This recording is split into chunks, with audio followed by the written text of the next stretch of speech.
À la question 1.3, l'état de fait est le suivant. Carlos a été engagé par l'Association hispanique à Lausanne pour donner des cours privés de langue espagnole à des adolescents. Il est au bénéfice d'un contrat de travail de durée indéterminée depuis le 1er septembre 2015 avec un délai de congé légal et un salaire de 2500 francs par mois. À la suite de remarques de certains parents en janvier 2016 sur la qualité de son enseignement, il est licencié le 29 février suivant avec effet immédiat. À la question A, il faut indiquer à Carlos une raison juridique pour laquelle il peut contester son licenciement qui est intervenu avec effet immédiat. Il s'agit d'une question de droit du travail. Nous retournons dans le Code des obligations. La partie spéciale est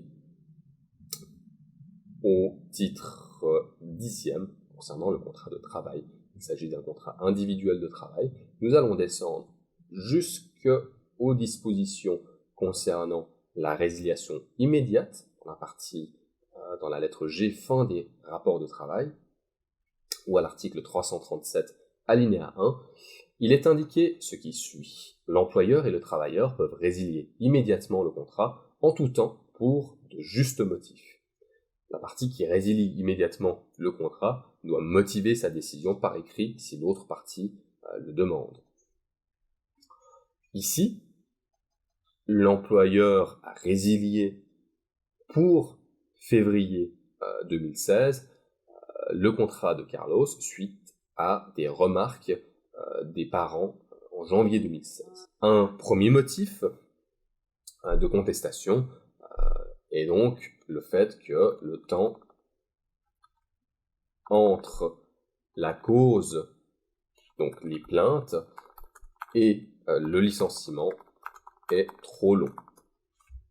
Ensuite, Carlos peut également contester l'existence des justes motifs.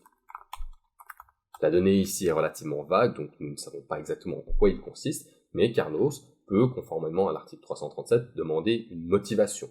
Il peut également faire valoir l'absence d'avertissement si les justes motifs invoqués par l'employeur ne sont pas suffisamment graves. Donc, absence d'avertissement préalable. À la question B, il faut indiquer les deux prétentions qui peuvent être réclamées par Carlos du fait du caractère immédiat du congé. Nous retournons dans le Code des obligations où nous avons un article 337C qui parle de la résiliation immédiate injustifiée. À l'alinéa 1, il est indiqué que lorsque l'employeur résilie immédiatement le contrat sans juste motif, le travailleur a droit à ce qu'il aurait gagné si les rapports de travail avaient pris fin à l'échéance du délai de congé. À l'alinéa 3, on constate que le juge peut encore condamner l'employeur à verser au travailleur une indemnité fixée librement, mais qui ne peut pas dépasser le montant correspondant à 6 mois de salaire du travailleur. La bonne réponse est donc Carlos peut exiger le salaire jusqu'à la fin du délai de congé, article 337C, alinéa 1 du Code des obligations. Carlos peut encore demander jusqu'à 6 mois de salaire à titre d'indemnité.